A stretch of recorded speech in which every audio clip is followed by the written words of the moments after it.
Vous savez qu'en termes de fixation des prix, le grand défi, c'est de pouvoir arriver à un arrimage complet des prix intérieurs sur la conjoncture pétrolière internationale. Les réajustements que nous avons réalisés tout récemment participent justement de la réalisation de ce défi-là. Chaque maillon de la chaîne pétrolière aval a participé.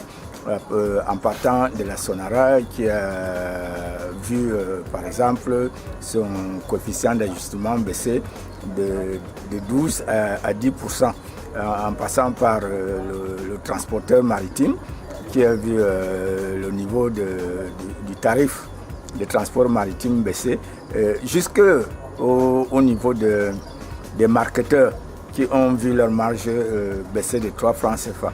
Même l'État y a participé. L'État, par exemple, a vu la TSPP, le montant de la TSPP baisser de 120 à 80 francs CFA par litre pour le super, ce qui fait tout de même une diminution de 40 francs CFA par litre. Et même au niveau de la CSPH, le taux de péréquation positif prélevé par la CSPH est passé de 50 à 46 francs CFA par litre pour le super, soit une diminution de 4 francs CFA. Donc vous voyez que tous les maillons de la chaîne ont participé, y compris la SCDP qui a vu le taux de passage des produits par les dépôts baisser de plus de 6 francs CFA, c'est-à-dire presque de 50%. À terme, c'est le but justement poursuivi. C'est pour ça que je vous ai dit que le défi, c'est d'arriver à terme à un arrimage complet des prix intérieurs sur la conjoncture pétrolière internationale. Si l'on parvient à ce but-là, ça veut dire que la subvention n'existera plus.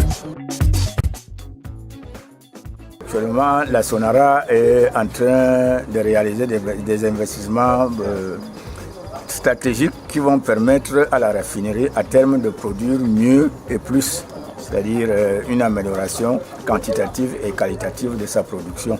Elle pourra donc réaliser des économies d'échelle qui vont tirer donc les prix vers le bas et ça va contribuer à baisser la subvention, puisque la subvention c'est la différence entre les prix effectivement pratiqués et les prix sortis Sonara. Donc si les prix sortis Sonara baissent, le gap va certainement baisser et ce gap, c'est ça qui en fait constitue la subvention.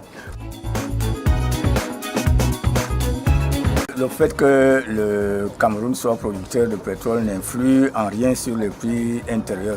Quand la SNH vend du pétrole brut à la Sonara, c'est aux cours internationaux. Donc les gens se disent que quand on utilise le pétrole camerounais, on devrait avoir les prix moins chers. C'est une illusion. Ce serait des subventions déguisées pour la SNH que de vendre du pétrole à la Sonara à un prix préférentiel. On va juste changer de mode de subvention.